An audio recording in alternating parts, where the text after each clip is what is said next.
Hello and welcome to my channel. I'm Savita. I have flipped many cabinets into puja cabinet for my customers and each one is unique. I have flipped them based on their needs, whether it is small or big, narrow or wide, and open or closed. In today's video, I'm going to show you one of my latest projects on the TV cabinet into a puja cabinet.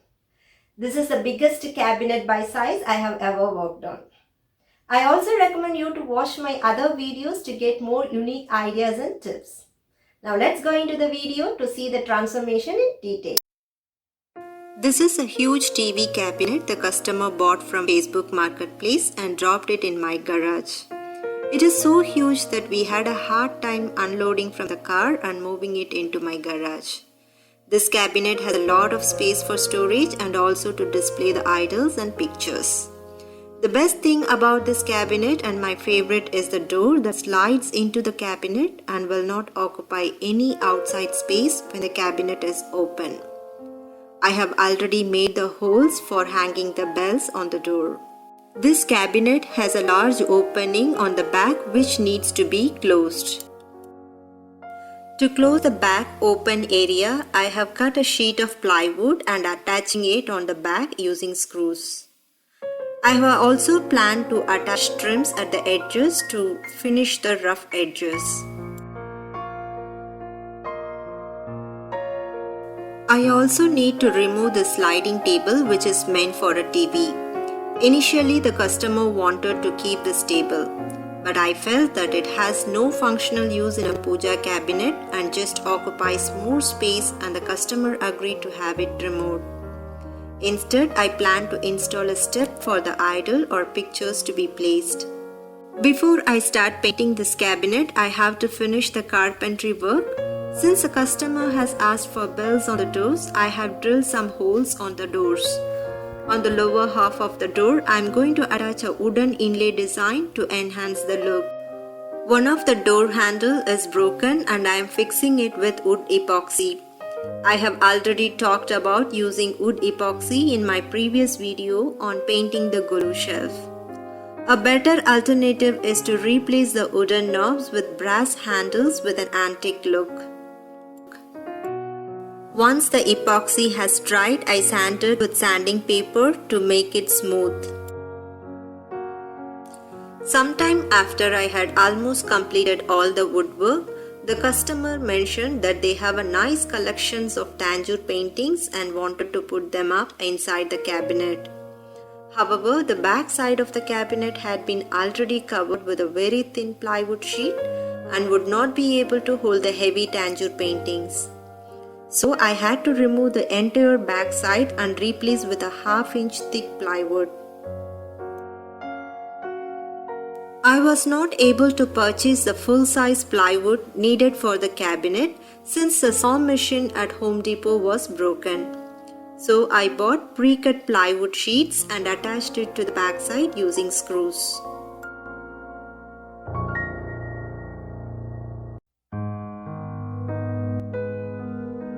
For making the steps, I have decided to use the high-rise table that was removed from the cabinet. Using the jigsaw, I have cut the table to the required size. Finally, I have covered all the gaps and holes using wood filler and cleaned the cabinet thoroughly, and it is ready for painting. The customer has chosen white for the entire cabinet and motifs in gold.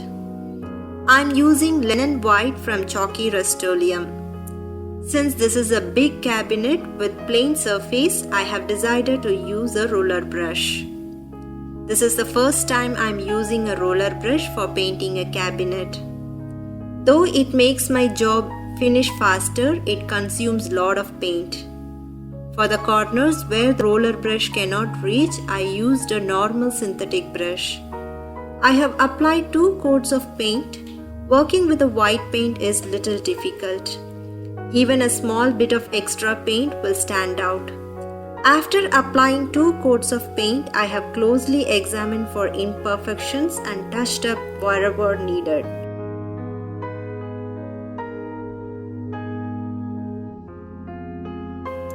I would like to share a tip if you are choosing white paint for your cabinet.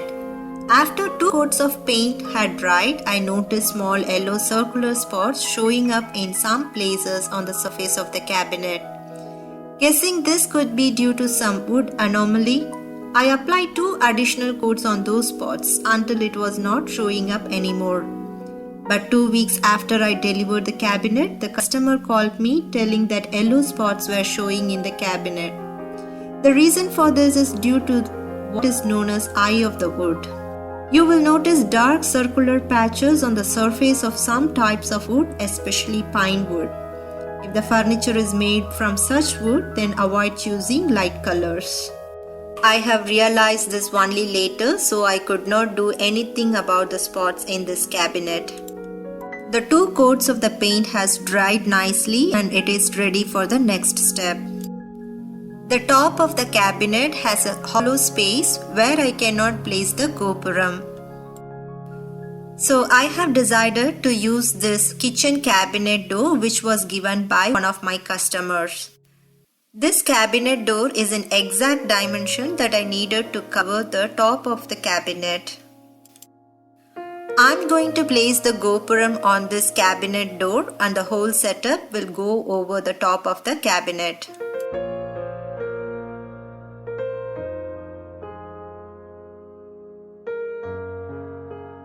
On both sides of the base of the cabinet has some wood chipped out. To cover that, I have spray painted a trim and nailed it. I have also spray painted this wooden only designs for the doors of the cabinet. Before nailing it on the door, I have made small hole for the nails. This is very important because if you nail it directly without making this hole, there is a high chance of creating cracks on the wooden onlay designs.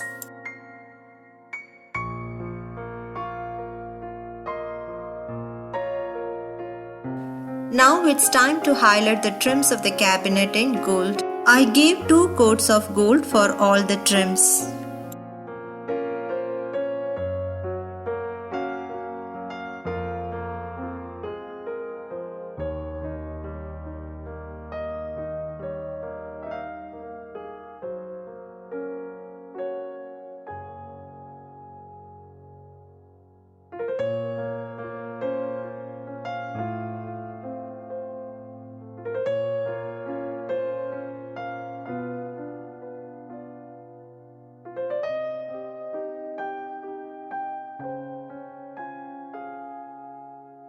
I have also painted the gopuram in the combination of white and gold. To give more details, I have painted the trims gold and attached to the gopuram.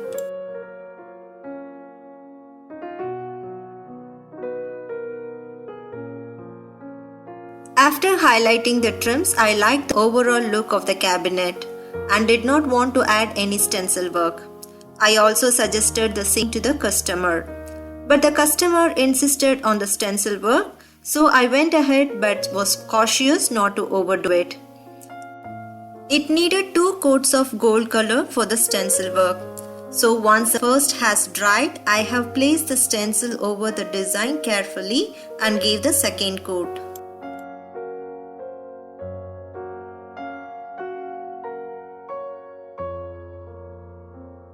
For the stencil work on the sides of the cabinet, I have first marked the lines using pencil to place a stencil.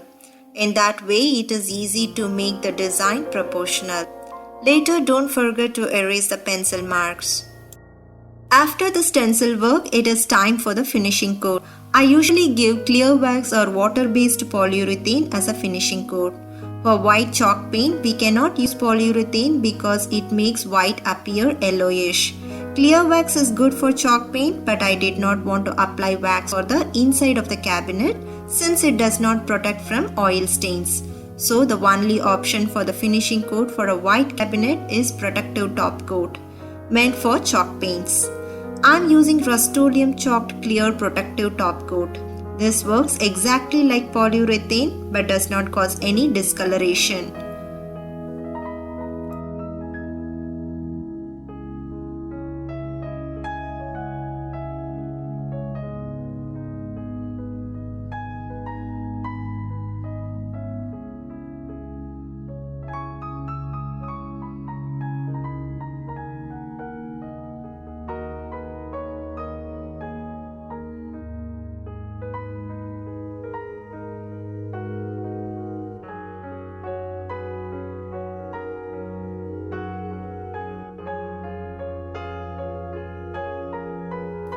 Once the top coat has dried, I have spray painted the Phineas gold and attaching it on the gopuram using screws.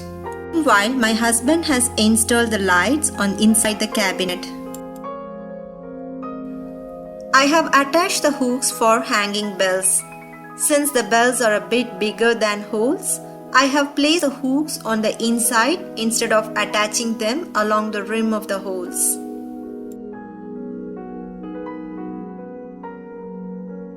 I am very glad with the final outcome. Since it is a large cabinet, I was not able to move it around for taking pictures.